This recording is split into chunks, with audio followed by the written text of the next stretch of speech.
사도신경하심으로 우리의 신앙을 하나님 앞에 고백합니다. 나는 전능하신 아버지 하나님, 천지의 창조주를 믿습니다.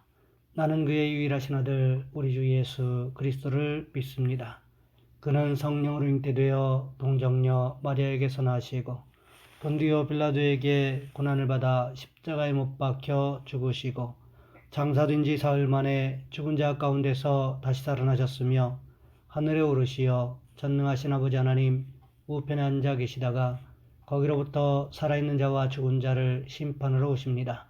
나는 성령을 믿으며 거룩한 공교회와 성도의 교제와 죄를 용서받는 것과 몸의 부활과 영생을 믿습니다. 아멘. 찬송가 338장입니다. 찬송가 338장입니다. 내 주를 가까이 하게 함은 십자가 짐 같은 고생이나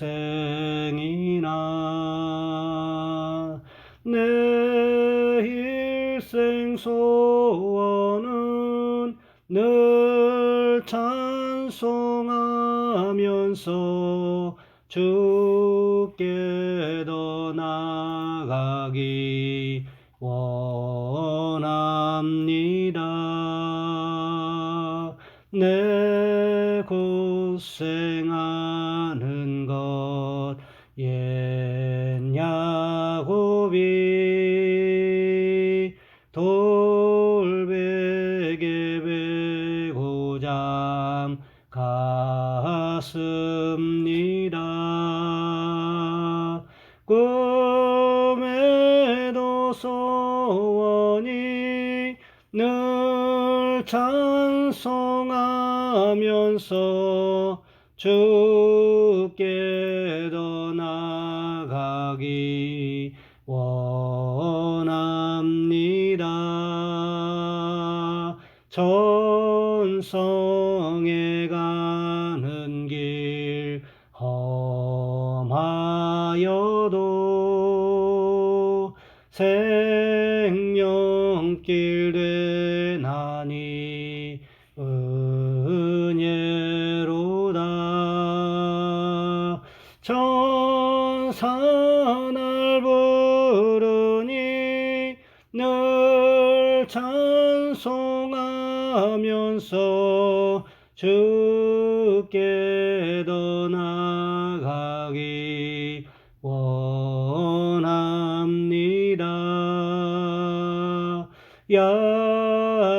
야곱이 잠 깨어 일어난 후 돌단을 쌓은 것 본받아서 숨질 때 되도록 늘 찬송하면서 주께 더 나아가기 원합니다. 아멘.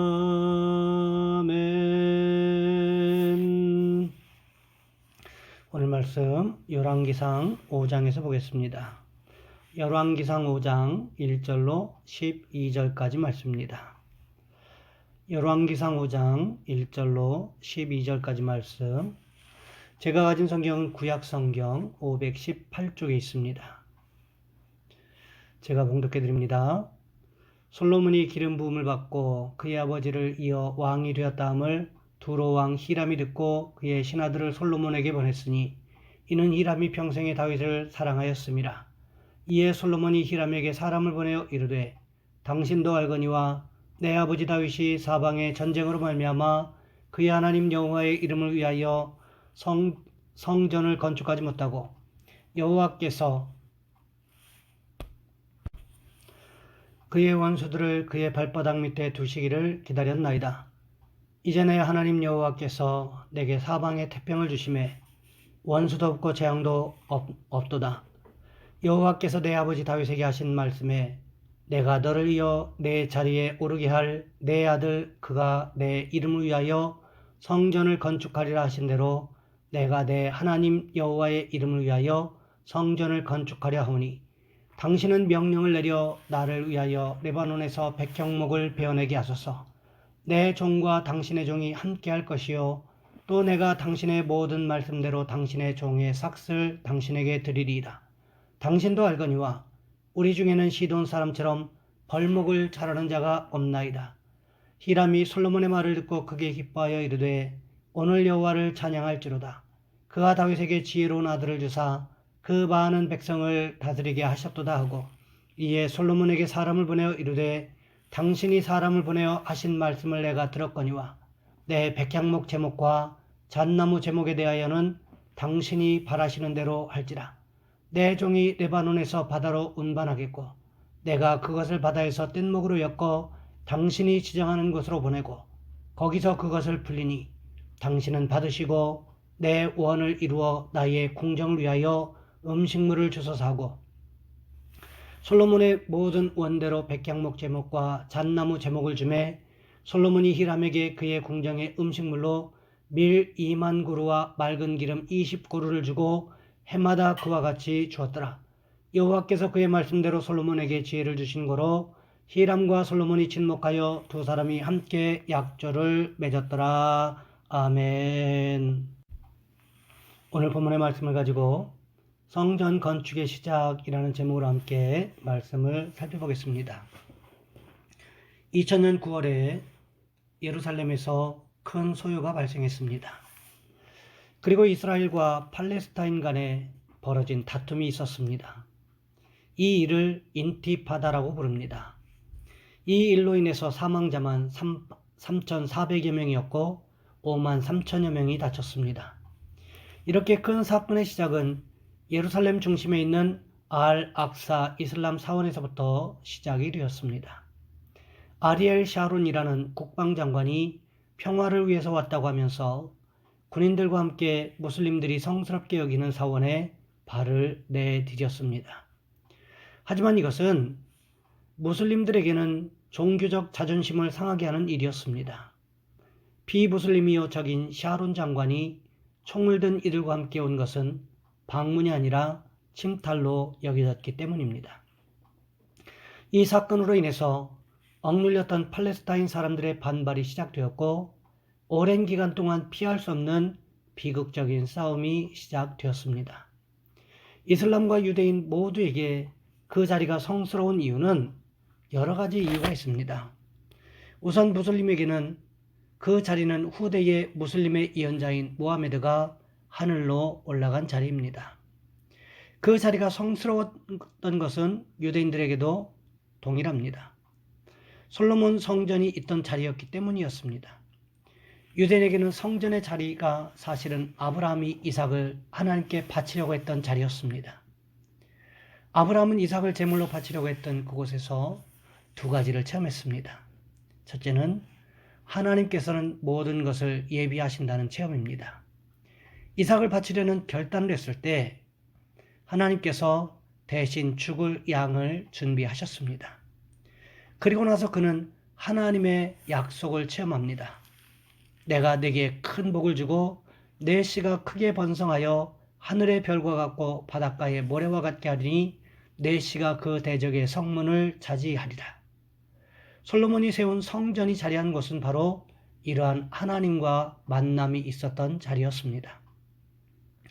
이스라엘이 만들어질 수 있었던 약속과 믿음의 사건을 체험하고 만난 경험이 자리한 곳이라는 것입니다. 오늘 본문에 보시면 솔로몬은 바로 이 성전을 건축하기 위해서 준비하는 과정들을 볼 수가 있습니다. 하나님께서 다윗에게 그 몸에서 날 아들이 성전을 건축할 것이라고 약속하셨습니다. 그렇다면 솔로몬이 성전을 지을 자인 것은 분명하다는 거지요. 그렇다고 해서 솔로몬이 자기 생각대로 성전을 지을 수는 없는 법이었습니다.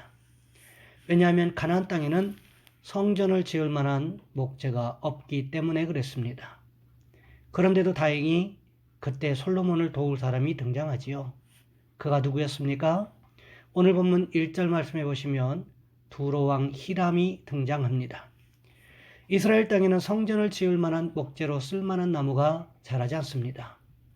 그렇기 때문에 결국 이 목재들을 돈을 주고 사오거나 아니면 전쟁을 일으켜서 다른 나라를 굴복시켜서 빼앗아오는 방법밖에는 없었다는 거지요. 물론 솔로몬 시대에 금이나 은이 풍부했기 때문에 목재를 사오는 것은 크게 문제가 되지 않았습니다. 하지만 과연 하나님의 성전을 다 돈으로만 지을 것인가 하는 것은 숙제로 남아 있었다는 거지요. 그런데 생각지도 않게 최상의 목재를 보유하고 있는 두로왕 히람이 솔로몬이 다윗을 이어 왕으로 즉위했다는 소식을 듣고는 신하들을 보내왔습니다. 두로왕 히람은 다윗과 두터운 신뢰 관계를 맺고 있었기 때문에 솔로몬의 왕위 등극을 축하하기 위한 사절단을 보낸 것이었습니다. 그때 솔로몬이 두로왕 히람에게 신하들을 보냅니다. 그리고는 이렇게 말합니다. 오늘 본문 3절부터 6절까지 말씀해 보시면 이렇게 기록하고 있습니다. 당신도 알거니와 내 아버지 다윗이 사방의 전쟁으로 말미암아 그의 하나님 여호와의 이름을 위하여 성전을 건축하지 못하고 여호와께서 그의 원수들을 그의 발바닥 밑에 두시기를 기다렸나이다. 이제 내 하나님 여호와께서 내게 사방에 태평을 주심에 원수도 없고 재앙도 없나이다. 여호와께서 내 아버지 다윗에게 하신 말씀에 내가 너를 이어 내 자리에 오르게 할 내 아들 그가 내 이름을 위하여 성전을 건축하리라 하신 대로 내가 내 하나님 여호와의 이름을 위하여 성전을 건축하려 하오니 당신은 명령을 내려 나를 위하여 레바논에서 백향목을 베어내게 하소서. 내 종과 당신의 종이 함께할 것이요 또 내가 당신의 모든 말씀대로 당신의 종의 삭슬 당신에게 드리리이다. 당신도 알거니와 우리 중에는 시돈 사람처럼 벌목을 잘하는 자가 없나이다. 중요한 내용은 무엇이었습니까? 아버지 다윗의 뜻대로 하나님 기뻐하시는 성전을 건축해야 되는데 레바논의 백향목처럼 좋은 목재를 이스라엘 땅에서는 구할 수 없다는 거지요. 그렇기 때문에 두로왕 히람이 다윗과의 친분을 생각하고 솔로몬 왕의 왕위 등극을 기뻐한다면 성전 건축을 도와달라고 말하고 있습니다. 무엇이 필요하다는 말일까요? 레바논의 백향목이 필요하다는 것입니다. 왜 그럴까요? 레바논의 백향목은 최고의 건축 자재였기 때문에 그랬습니다. 이 백향목은 2000m 이상의 고산지대에서만 자라는 나무였습니다. 거기에다가 아무리 바람이 강하게 불어도 꿋꿋하게 자라는 나무였습니다. 이 나무를 나무의 제왕이라고 불렀다는 거지요.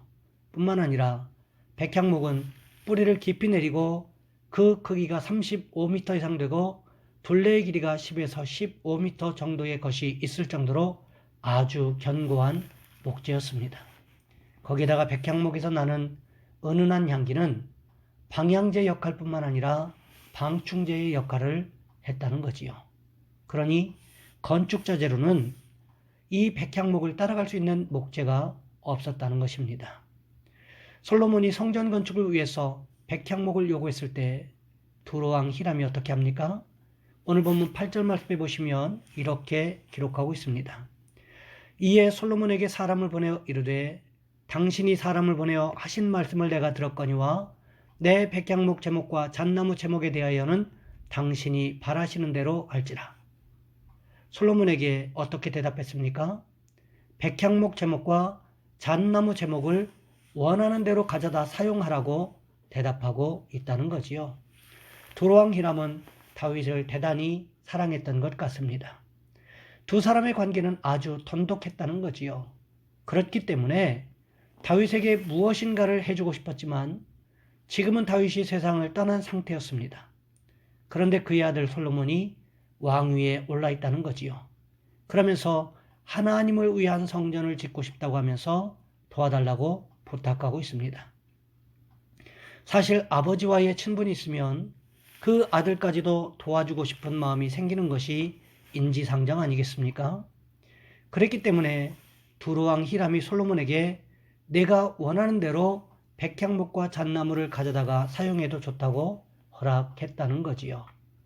우리는 여기서 생각해 보아야 할 것이 있습니다. 하나님께서 성전 건축을 기뻐하시면 하나님 마음에 합당한 건축은 하나님의 방법으로 도우신다는 것입니다. 다윗이 성전을 그렇게 짓고 싶어 했지만 피를 많이 흘렸다는 이유로 하나님께서 막으셨습니다. 솔로몬이 만일 성전 건축을 위한 목재를 구할 수 없다면 돈을 주고 사오거나 또는 전쟁을 일으켜 강제로 빼앗아오는 방법밖에 없었는데 이것 또한 하나님께서 기뻐하시는 방법이 아니었다는 거지요. 그때 하나님께서 어떻게 하셨습니까? 하나님의 방법대로 두로왕 히람을 붙여주셨다는 것입니다. 두로왕 히람을 통하여 성전 건축에 가장 필요한 목재 공급이 이루어질 수 있도록 하셨다는 거지요. 그래서 성전 건축을 시작할 수 있도록 하나님께서 도우셨다는 것입니다. 그렇습니다. 하나님 기뻐하시는 성전 건축은 하나님 방법대로 시작해야 한다는 것입니다. 사람의 생각이나 계획이 아닌 하나님의 도우심으로 인하여 시작되어야만 한다는 것입니다. 우리 마음의 성전도 마찬가지라는 거지요. 예수 그리스도의 십자가의 보혈을 의지함으로 지어져 가야 한다는 것입니다. 바라기는 우리 마음의 성전도 눈에 보이는 성전도 하나님의 방법으로 아름답게 갖고 가는 저와 여러분 우리 모두가 되시기를 주님의 이름으로 부탁을 드립니다. 이 시간 우리 한 목소리 함께 기도합니다. 하나님, 우리 성전이, 우리 마음의 성전이 또한 우리가 함께 모여 드리는 예배 드리는 성전이 하나님의 뜻대로 아름답게 가꿔져 가게 도와주옵소서. 또한 우리의 직장과 사업장과 삶의 터전을 위해서 우리 가정을 위해서 이 시간 주여 한번 간절히 부르신 후에 한 목소리 함께 기도합니다. 주여, 사랑의 하나님, 우리를 도와주시기를 원합니다.